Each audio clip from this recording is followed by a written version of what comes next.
Hi there, I'm Jan Copeland with this week's edition of Real Estate and Real Life with Jan Copeland. And as I've been doing, I am showcasing best agents from around the country, top agents. And today I am with my friend Tanya Drennan from Northern Georgia, and she's with Atlanta Communities. Hi, Tanya. Hey y'all, how are you? Great, great, great. All right, so Tanya, you are in the top 5% of realtors in your market. And I just want you, I think I know why, okay, because I know you, but I want you to tell us, why do you think that you are in the top 5%, which means that you are selling more than 95% of the other agents in your market? I think one of the big reasons is I do answer my phone and return phone calls. So that helps tremendously. I'm also strategic, and I work hard for my people. I care. I truly care for them, and I get very personal with them. And so I take it personal that we are on a hunt, or we are trying our very best to get their property sold. So That's awesome. It's a mission. It's a mission for me. That's awesome. And I want you to tell them, because you had told me a story about this elderly lady, and her deal fell through and she needed a place to live. Can you tell us that? Because that just demonstrates your caring heart and how you take care of your clients. Well, I had this lady, and she was moving from Virginia or Delaware. I get y'all's northern states mixed up. Sorry. And I had actually met her through a couple of years ago. I had one appointment with her and her son, and to be honest with you, I didn't follow up with her. I never, I may have sent her directly after that for the next month or so, a couple of houses. She lives so many states away, I did not keep in touch. So the end of last year, she had called me, and we're talking, and I hit it right off with her on the conversation. And at the end of it, she was telling me she was moving, she's selling everything and moving, wanted to get closer to her family. And she has a daughter down here. And at the end of the conversation, I was like, well, how do I know you? She said, you know me? I said, ma'am, how do I know you? She had told me that she had met me at a showing, and I had no remembrance of it or anything. But so she comes, she didn't have much money. So she was selling her property, only had a certain amount to spend. She did not have even the traveling funds to where she could come down every weekend and search. It was just I have to find something this weekend or next weekend, and that's it. So the first house, we looked for a while, couldn't find anything, and then it got to where her house was under contract, so she was on a tight schedule. Mm-hmm. So we get another house under contract, and we're going to close, I believe it, just a regular close, and that one we were about 30 days out. We go through all that, and she has her boys fly in from across the country to help her move. They get all of her stuff packed, and they drive straight through the night. So she has a closing at 12 or 1 that day. She drives through the night, packs all her stuff, gets down here. We go to do our walkthrough before closing, and the house was not what it was supposed to be. They had removed cabinets. They had told us that a repair was made. Nothing's happened, that was supposed to. And she was very distraught, as, we all would be. She's stressed. Her boys are stressed. This had just been a really tough time. She had 3 dogs, so we couldn't just even, we had looked for rentals and could not find any of that for her. She says she's going to close anyway. So we go to closing, and she just gets more and more tense and uptight through the whole process. And at the end, she's at her last page to sign. She puts her pen down and said, I can't do this. I don't feel right. You guys are lying to me. I don't feel comfortable. Mm-hmm. We leave. I'm like, I don't know what, because I've never been in quite that dramatic of a closing. Wow. So we leave, and, her earnest money's up in the air. I fought. They didn't want to give that back. They didn't, they wanted to hold her to the fire with this closing, even though the seller had not made it wasn't appropriate. So I fought to get her earnest money back. So this is on a Thursday or Friday, and she has nowhere to stay. She had started unpacking her stuff because, she had planned on, so she goes back, packs up her stuff, and goes to a hotel, and just literally doesn't know what to do. Her boys had flights all flying out. She didn't have any help or anything. And so that weekend we got back to looking. That Sunday, We found a home she loved. I got it negotiated immediately, got it under contract, and I worked with everybody, and we closed that Thursday.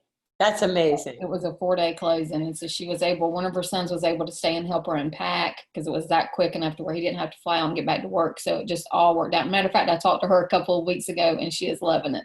Oh, Her that's neighbors awesome. cook dinner for her and bring it over. They have, the whole community has just really embraced her. So That's awesome. And see that, let me tell you that story in and of itself, that you know, negotiated a 4-day closing. I mean, that's huge. That is just so huge. And you've told me many other stories like that. So I definitely know why you're the top 5%.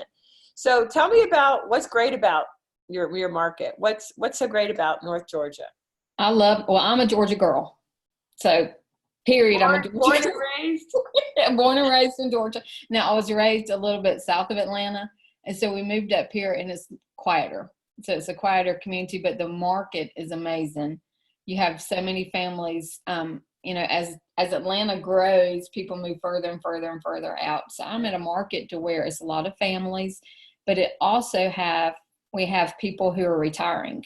So they want to go to the North Georgia mountains. So where I am is the start of the mountain. So I still get to work city stuff. Yeah. I'm down just a little bit south, and then I still get to work mountain stuff just a little bit north. So I'm in the perfect location for myself. Oh, that's awesome. I'd love a beach. Minus the beach, you say? Yeah, no Yeah. beach. Well, okay. So, so you would say that you focus on family homes, right? I would. So, how do you get to know your families? How do you get to know your families? You know, like when you're selling their home, when you're helping them buy. You know, what is your because you are so personable. Is that just you just start talking, or? I just love people. Mm-hmm. So I went into real estate that I love people and always have. Before I was in nonprofit work. So I've taught school for nonprofits. I've worked with troubled kids in nonprofits. And so I've always loved people. I love sitting and talking to people. I love sitting and get to know them and taking the time. And it's just taking the time, asking questions and listening. And That's people awesome. start opening up and they want to tell you more. They want to be personal with you also when you're open. Well, you know, I think some agents, some real estate agents are afraid to, you know, ask questions. So they instead let their client dictate to them the way things are going to go. And, you know, you just said you ask questions. Questions are the number one way to understand your clients. And I don't know why so many people are afraid to ask questions. Maybe they're just afraid they won't even know what to say next. I don't know, but that's very good because asking questions gets you insight into what they're thinking, and then you're better positioned to help them figure out what they want. Now, talk to me about the kind of homes that are in your market. Do you sell condos, townhouses, single family, or is it all one or the other?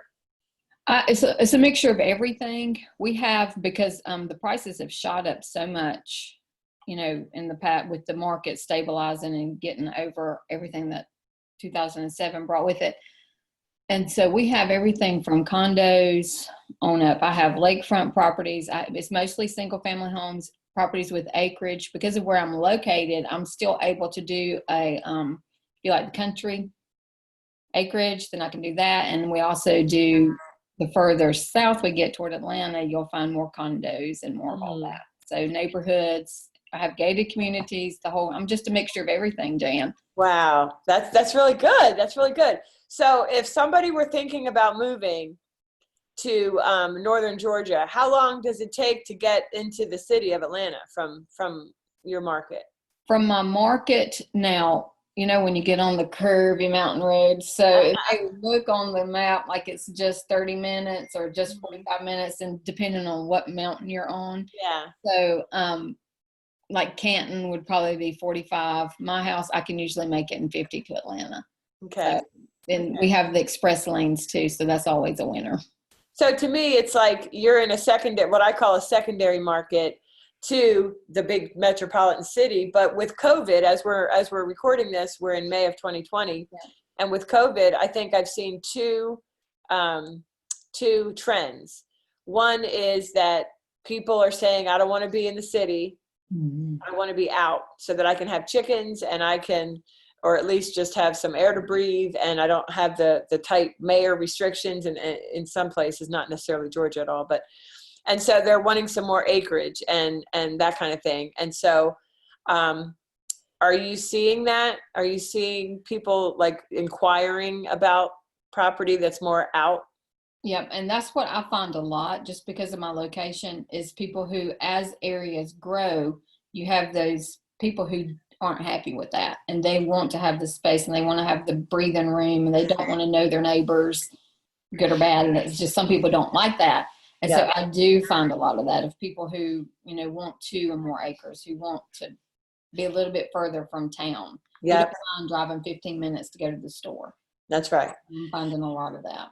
That's right. And the second trend is that people in the north, Maine, Connecticut, New York, New York and New Jersey and Pennsylvania, they want to come to Georgia and South because, they'd rather be where it's nice in case this comes back in the fall or winter. Right. What would we expect to pay for I'm just one, like, I know just averages Mhm. for like a property that's on like 5 acres that, is like a 3-bed, 2-bath, just something like a little getaway, not some big monster house. So you can find, now actually I've had probably in the past year, 3 people from California who the taxes have wore them slap out. And so they moved here. They were able to sell everything. They were absolutely floored at the prices because it's so different here as compared to there. So if you're just wanting a little getaway, we can find that for 175 up in the mountains. But if you're wanting like 300 would probably be where you can find a nice piece of property with a decent home, 3 bedrooms. Yeah. Well, that would be about where we're at with that. And taxes are lower here. So you don't have the northern taxes or the Yeah. That's for sure. I used to live in PA and those taxes really, really hurt. Yeah. Okay. So what we're doing here is we're talking about real estate in real life. So let's move over to the real life.